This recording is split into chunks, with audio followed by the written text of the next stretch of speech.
Meu nome é Dorival, mas todos me chamam de Dori. Tenho 68 anos e sou aposentado da Receita Federal. Durante 42 anos, minha vida foi números, planilhas e a rotina implacável de quem trabalha no serviço público. Minha esposa, Clarice, morreu há 3 anos de câncer no pâncreas. E desde então, eu meio que desisti de viver.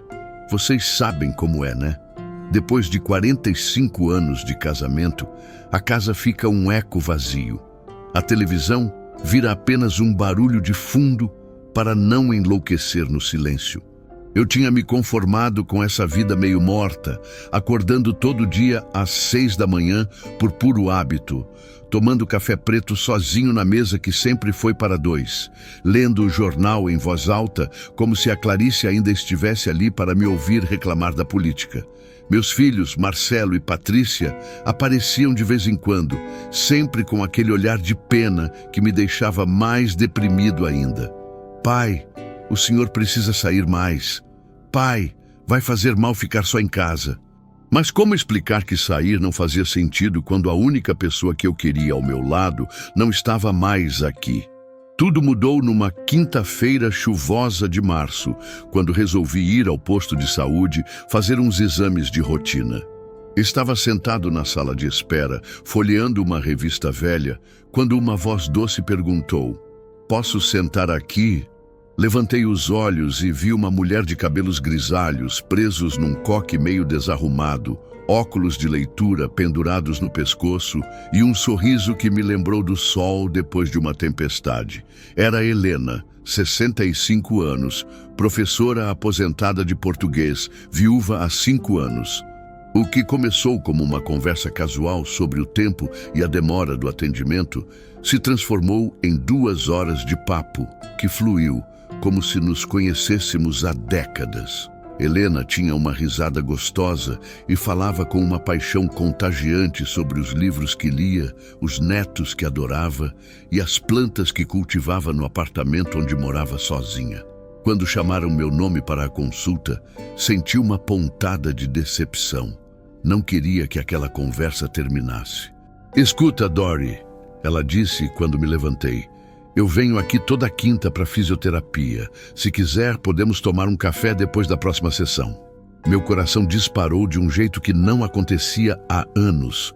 Gaguejei um "claro" e saí dali caminhando nas nuvens, com a sensação de que talvez ainda houvesse vida depois dos 68 anos. Os encontros com Helena começaram a dar cor à minha vida cinzenta. Toda quinta-feira virou um evento que eu esperava com ansiedade de adolescente. Tomávamos café numa padaria perto do posto de saúde, conversávamos sobre tudo e nada, e eu sentia borboletas no estômago toda vez que ela sorria. Descobri que ela gostava de música sertaneja raiz, como eu, que também havia perdido o marido por câncer e que, assim como eu, estava aprendendo a viver sozinha depois de décadas de casamento. Depois de 2 meses desses encontros semanais, Helena me convidou para conhecer o apartamento dela. Era pequeno, mas aconchegante, cheio de plantas e livros. Ela fez um bolo de cenoura que estava uma delícia e colocou um disco do Tião Carreiro e Pardinho. Conversamos até tarde e quando me dei por mim, estava segurando a mão dela no sofá, sentindo uma conexão que achei que nunca mais seria possível. "Dori", ela disse baixinho, "eu não sei se estou certa, mas acho que estou me apaixonando por você." Meu mundo parou. Aos 68 anos, eu estava apaixonado de novo. E não era aquele amor jovem e impetuoso, mas algo mais profundo, mais maduro, temperado pela experiência da vida. Foi então que decidi apresentar Helena aos meus filhos. Achei que seria natural, que eles ficariam felizes em me ver feliz de novo. Que ingenuidade a minha! Marquei um almoço em casa no domingo, cozinhei uma lasanha que a Clarice sempre fazia e chamei Helena para conhecer Marcelo e Patrícia. A explosão foi imediata. Marcelo, que trabalha como gerente de banco e sempre foi meio controlador, olhou para Helena com uma frieza que me gelou o sangue. Patrícia, que é enfermeira e sempre foi mais emotiva, começou a chorar na frente de todos. "Pai, como o senhor pode fazer isso com a mamãe?" ela berrou. Ainda nem fez 3 anos que ela morreu. Helena, constrangida, tentou se explicar. Olha, eu não vim aqui para substituir ninguém. Seu pai é um homem maravilhoso e eu só... Mas Marcelo a interrompeu. A senhora veio aqui para quê, então? Para se aproveitar de um homem sozinho e vulnerável? A situação degringolou rapidamente. Patrícia acusou Helena de ser uma aproveitadora. Marcelo sugeriu que ela estava atrás da minha aposentadoria e da casa, e eu me senti pequeno, humilhado, como se fosse um adolescente sendo repreendido pelos pais. Helena saiu de lá destruída, e eu fiquei sozinho com meus filhos, que me deram um ultimato. Pai, ou é ela, ou somos nós. Nos dias seguintes, a pressão dos meus filhos aumentou exponencialmente. Marcelo aparecia em casa todos os dias depois do trabalho, sempre com o mesmo discurso. Pai, o senhor não está pensando direito. Essa mulher apareceu do nada e agora quer se meter na nossa família? E se ela está atrás do seu dinheiro? E se ela convencer o senhor a mudar o testamento? Patrícia adotou uma estratégia ainda mais cruel.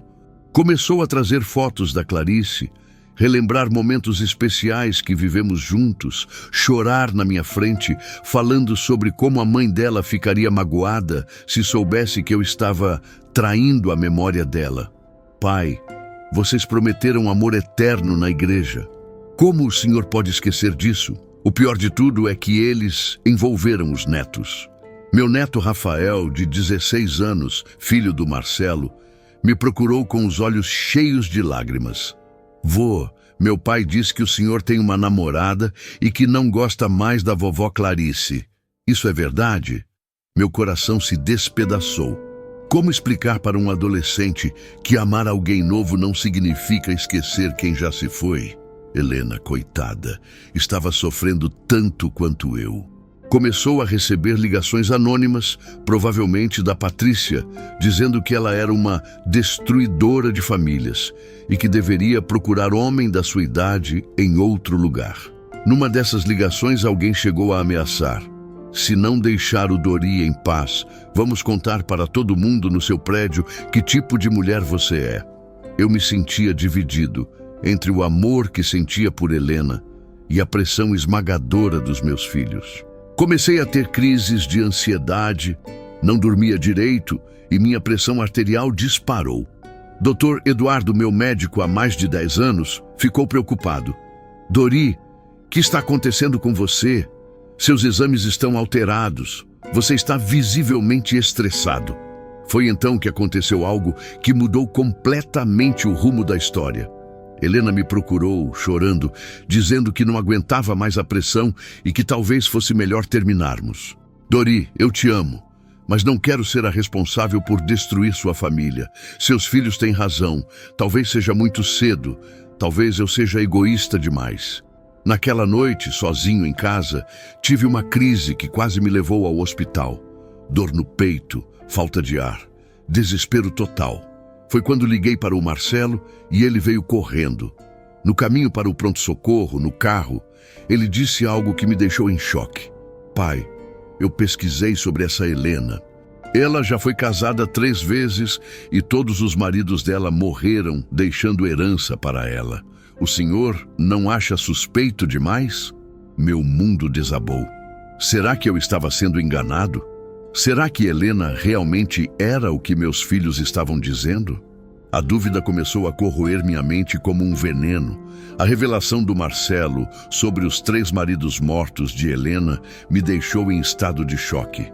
Passei a noite no hospital em observação, com a mente turbulenta, questionando tudo que havia vivido com aquela mulher. Será que o carinho dela era real? Será que eu estava sendo manipulado por uma golpista profissional? No dia seguinte, quando recebi alta, tomei uma decisão que me envergonha até hoje. Contratei um detetive particular para investigar Helena. Paguei R$2.000 para um sujeito chamado Walter, que se especializava em casos conjugais, para descobrir a verdade sobre a vida dela. Durante uma semana, vivi no inferno. Não conseguia comer, não conseguia dormir e evitava Helena a todo custo. Ela me ligava, preocupada, mas eu sempre inventava desculpas para não atender. Dori, aconteceu alguma coisa? Você está diferente, ela dizia nas mensagens de voz que deixava no meu celular. A voz dela, que antes me acalmava, agora me deixava ainda mais angustiado. Marcelo e Patrícia, percebendo que eu estava abalado, intensificaram a pressão. Pai, ainda bem que o senhor descobriu a tempo, dizia Patrícia. Imagina se essa mulher tivesse conseguido se casar com o senhor e depois... Eles não precisavam completar a frase. O medo havia tomado conta de mim. Na sexta-feira, Walter me ligou. Seu Dori, preciso falar com o senhor pessoalmente. Descobri umas coisas sobre a tal Helena.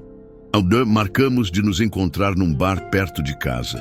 Quando chegou, Walter estava sério com uma pasta debaixo do braço. Olha, seu Dori, eu tenho boas e más notícias. Qual o senhor quer ouvir primeiro? Meu coração disparou. Fala logo tudo, respondi, preparado para o pior. A má notícia é que seu filho mentiu para o senhor. Helena não foi casada 3 vezes, não matou marido nenhum e não é nenhuma golpista. Senti o mundo girar. Como assim mentiu? Ela foi casada só uma vez, com um professor chamado Edmundo, que morreu de câncer há 5 anos, exatamente como ela contou para o senhor. Tenho aqui a certidão de óbito, o processo do INSS, tudo documentado. A revelação me deixou sem ar. Marcelo havia mentido deliberadamente para me afastar de Helena. Mas por quê? A resposta veio com a segunda parte da investigação que Walter havia feito por conta própria. A boa notícia, se é que posso chamar assim, é que descobri por que seu filho está desesperado para afastar o senhor dessa mulher. Walter abriu a pasta e me mostrou fotografias, documentos, extratos bancários. Seu Marcelo está com problemas financeiros sérios. Ele pegou um empréstimo no banco onde trabalha, usando sua casa como garantia, e não conseguiu pagar. Está sendo processado por apropriação indébita. Meu sangue gelou. Ele está contando com a herança do senhor para se salvar. Se o senhor se casar de novo, automaticamente metade dos seus bens vai para a nova esposa, e isso complica os planos dele. Walter me mostrou documentos que provavam que Marcelo havia consultado um advogado para questionar qualquer testamento que eu fizesse em favor de Helena. E tem mais, continuou Walter. Sua filha Patrícia está sabendo de tudo. Ela está endividada até o pescoço com cartão de crédito e o marido dela está desempregado há 8 meses. Eles estão desesperados por dinheiro. Senti uma mistura de raiva, desilusão e tristeza que nunca havia experimentado. Meus próprios filhos, que eu havia criado com tanto amor, estavam me manipulando e mentindo para proteger os próprios interesses financeiros. Haviam destruído minha chance de ser feliz novamente por pura ganância. Naquela noite, com todas as provas na mão, confrontei Marcelo e Patrícia. Chamei os dois em casa e coloquei os documentos na mesa da sala.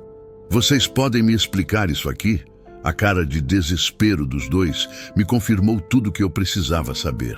Marcelo tentou negar, depois justificar, depois implorar. Pai, eu ia contar para o senhor, mas não queria preocupar. É só um problema temporário, eu vou resolver. Patrícia desabou em lágrimas.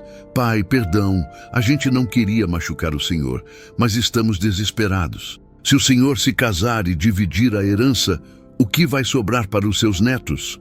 Que herança, Patrícia? Respondi, sentindo uma frieza que não sabia que existia em mim. Eu ainda estou vivo, ainda posso fazer o que quiser com o meu dinheiro e com a minha vida. Vocês mentiram para mim, destruíram minha chance de ser feliz e ainda por cima maltrataram uma mulher inocente. Expulsei os dois de casa naquela noite. Marcelo saiu gritando que eu era um velho teimoso e que me arrependeria. Patrícia chorou, implorou perdão, mas eu estava decidido. Eles haviam ultrapassado todos os limites. No dia seguinte, procurei Helena. Ela estava destruída, com os olhos vermelhos de tanto chorar. Dori, eu não aguento mais essa situação. Talvez seja melhor cada um seguir seu caminho. Contei tudo o que havia descoberto, mostrei os documentos, pedi perdão por ter duvidado dela. Helena me abraçou e chorou comigo. Dori, seus filhos são cruéis, mas são seus filhos. Não quero ser responsável por vocês se afastarem definitivamente, mas eu já havia tomado minha decisão. Helena, eu escolho você. Escolho ser feliz nos anos que me restam, ao invés de ser refém de filhos gananciosos. 6 meses depois, Helena e eu nos casamos numa cerimônia simples, apenas com alguns amigos e os filhos dela, que me receberam de braços abertos.